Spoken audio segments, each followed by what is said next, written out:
The Holy Bible, New King James Version, 1 Samuel 3. Now the boy Samuel ministered to the Lord before Eli. And the word of the Lord was rare in those days, there was no widespread revelation.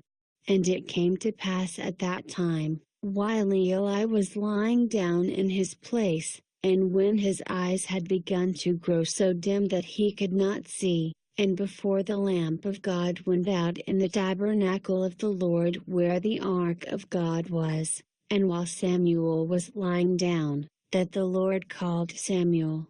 And he answered, Here I am. So he ran to Eli and said, Here I am, for you called me. And he said, I do not call, lie down again. And he went and lay down. Then the Lord called yet again, Samuel. So Samuel arose and went to Eli, and said, Here I am, for you called me. He answered, I do not call, my son, lie down again. Now Samuel did not yet know the Lord, nor was the word of the Lord yet revealed to him, and the Lord called Samuel again the third time. So he arose and went to Eli, and said, Here I am, for you did call me. Then Eli perceived that the Lord had called the boy.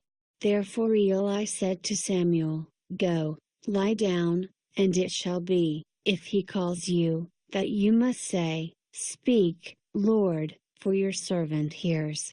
So Samuel went and lay down in his place. Now the Lord came and stood and called as at other times, Samuel, Samuel. And Samuel answered, Speak, for your servant hears. Then the Lord said to Samuel, Behold, I will do something in Israel at which both ears of everyone who hears it will tingle.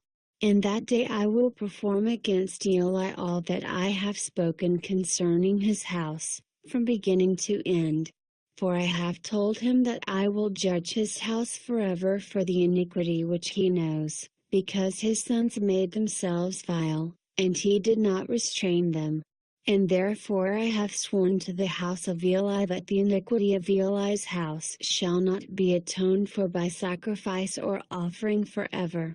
So Samuel lay down until morning, and opened the doors of the house of the Lord. And Samuel was afraid to tell Eli the vision. Then Eli called Samuel and said, Samuel, my son. He answered, Here I am.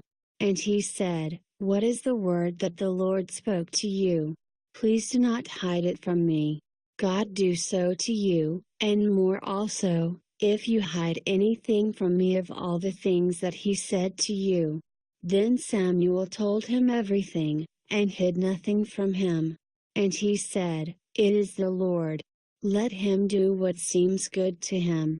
So Samuel grew, and the Lord was with him and let none of his words fall to the ground. And all Israel from Dan to Beersheba knew that Samuel had been established as a prophet of the Lord. Then the Lord appeared again in Shiloh. For the Lord revealed himself to Samuel in Shiloh by the word of the Lord.